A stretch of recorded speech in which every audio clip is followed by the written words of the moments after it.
Have you ever seen that notification light up your phone screen, Sunday 5 p.m. family dinner, and instantly felt your stomach violently twist, like you are walking into a brutal interrogation? Or maybe you catch yourself desperately making up excuses to work extra hours at the office, doing absolutely anything to escape sitting at a dining table surrounded by your own relatives.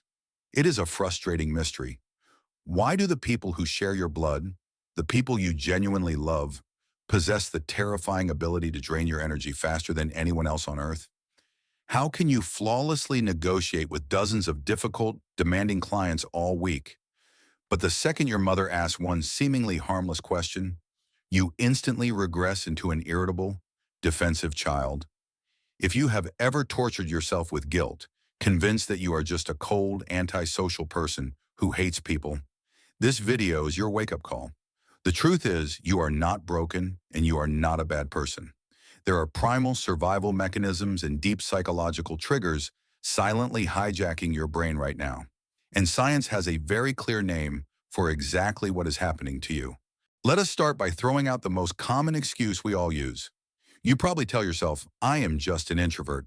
I hate loud crowds. So of course, family gatherings drain my social battery. But let us be honest. You and I both know that is only half the truth. Think about it. When you are surrounded by friends who truly understand you, people who vibrate on your exact frequency, even the most hardcore introverts can suddenly become the life of the party. You can talk for hours without feeling tired. So the real problem is not the size of your social battery. The problem is who exactly is consuming that power. And this brings us to a fascinating psychological concept known as obligatory socialization. Behavioral researchers have discovered something incredible about human nature. When your brain registers that you are in a social situation where you have absolutely no choice but to participate, it panics. That feeling of forced interaction, of being trapped out of pure obligation, directly triggers your sympathetic nervous system. Your body literally cannot tell the difference between sitting at a holiday dinner and being locked inside a tiny broken elevator with a complete stranger. It floods your system with stress hormones, preparing you for an emergency that is not actually happening. Let us look at a real-world example. Meet Min. He is 30 years old, a brilliant marketing director who seamlessly manages a team of 50 people. He can smoothly navigate a multi-million-dollar public relations crisis before he even finishes his morning coffee. But last Sunday, Min stormed down the hallway of his childhood home and violently slammed his bedroom door. Why? Because his mother spent 2 minutes nagging him about the incorrect way he was peeling an apple.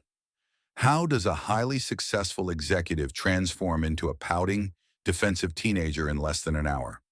Psychology calls this family systems theory. You see, your family home is an emotional time machine.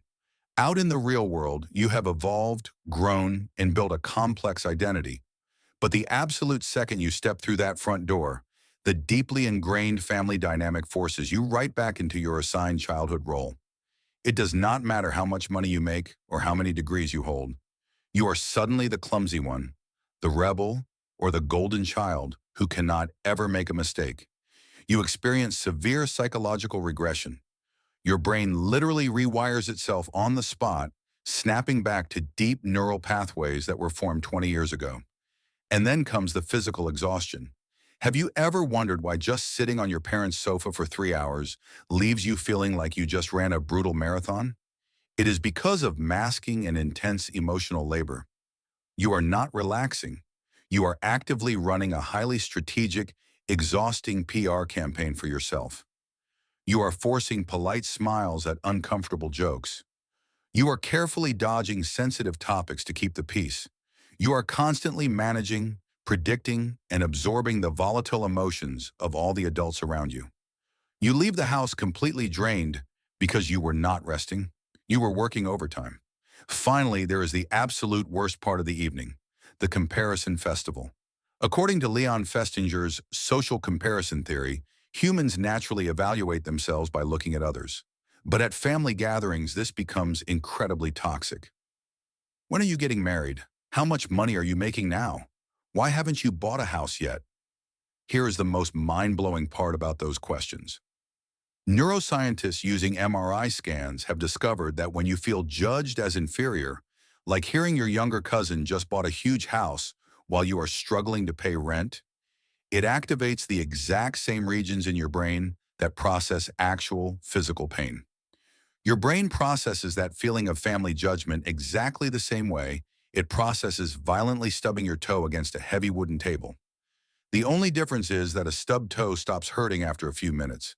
That psychological pain from the dinner table, it marinates in your mind, keeping you awake at night and completely ruining your entire week. But the pain of comparison is only the surface. To truly understand why family gatherings break you down, we need to go deeper into your mind, right down to the root of why you feel physically unsafe in that room. Let us talk about boundaries. In your everyday life, you have probably worked incredibly hard to build healthy boundaries. But in a family setting, boundaries are often treated as completely optional suggestions. Intrusive, deeply personal questions are camouflaged as love and concern. Psychologically, every single time a relative pushes past your boundaries, they are quietly stripping away your sense of control. And having a sense of control over your own life is not just a preference. It is one of your most fundamental, non-negotiable psychological needs. When that control is suddenly taken from you at the dinner table, your neurobiology takes over. Enter the amygdala. This is your brain's ancient alarm system. Here is the wildest part about human biology. Your primitive reptilian brain is incredibly bad at understanding modern context. It absolutely cannot tell the difference between a dangerous predator stalking you in the wild and your aunt relentlessly interrogating you about your life choices. It only registers one mathematical equation: a loss of control equals danger. The moment your boundaries are violated, you are no longer just having a conversation. It is a biological hijack. Your brain violently throws you into a primal survival state. This is why you instantly react in one of three ways. You either fight, which means snapping back and starting a bitter argument. You choose flight, desperately faking an emergency phone call so you can escape the house early. Or you freeze, entirely dissociating from reality, staring blankly at your plate while you silently wait for the nightmare to end.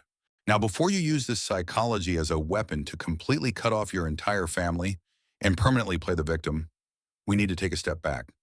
The goal of understanding your mind is never to romanticize hatred. We must look at this through a much wider lens, the lens of intergenerational trauma. We have to find a little bit of empathy. The hard truth is that your parents, your aunts, and your uncles are usually just victims of the exact same toxic communication patterns they inherited from the generations before them. They are almost never intentionally trying to hurt you or break you down. When they relentlessly interrogate you about when you are finally getting married or why you live the way you do, they are actually trying to connect with you. It feels deeply intrusive and painful to us, but for them, that anxiety disguised as aggressive judgment is quite literally the only love language they were ever taught to speak. They are simply surviving using the broken emotional tools they were handed. So how do we navigate this without losing our minds? Think of growing up and returning to these traditional family gatherings, like finding a pair of shoes you wore when you were 10 years old and desperately trying to force your adult feet inside them. The shoes are not inherently bad or broken, and your feet are certainly not deformed. Your feet have simply grown. They have expanded. And if you keep violently forcing yourself into a space that no longer fits your reality, you are going to bleed. That intense, suffocating discomfort you feel at the dinner table, it is actually a deeply beautiful thing. It is the ultimate proof that you have successfully built your own independent value system out in the real world. Listen to me carefully. You do not owe your mental health to anyone, not even your parents. You hold the absolute power to completely redefine what family time looks like for your life. You are allowed to rewrite the rules. Maybe family time is no longer enduring a chaotic, crowded circus in a loud dining room. Maybe from now on, family time is just grabbing a quiet cup of coffee, one-on-one, with that one specific cousin you actually connect with. You get to choose. Has there ever been a specific moment at a family dinner where you just wished you could instantly turn invisible? Drop your story in the comments below, even anonymously, so we can all remind each other that we are not fighting this battle alone. If this video helped you make sense of your own mind, Please subscribe to the channel so we can continue exploring the hidden depths of human psychology together. Until next time, protect your peace and remember that taking care of your mental health is never a selfish act. I will see you in the next video.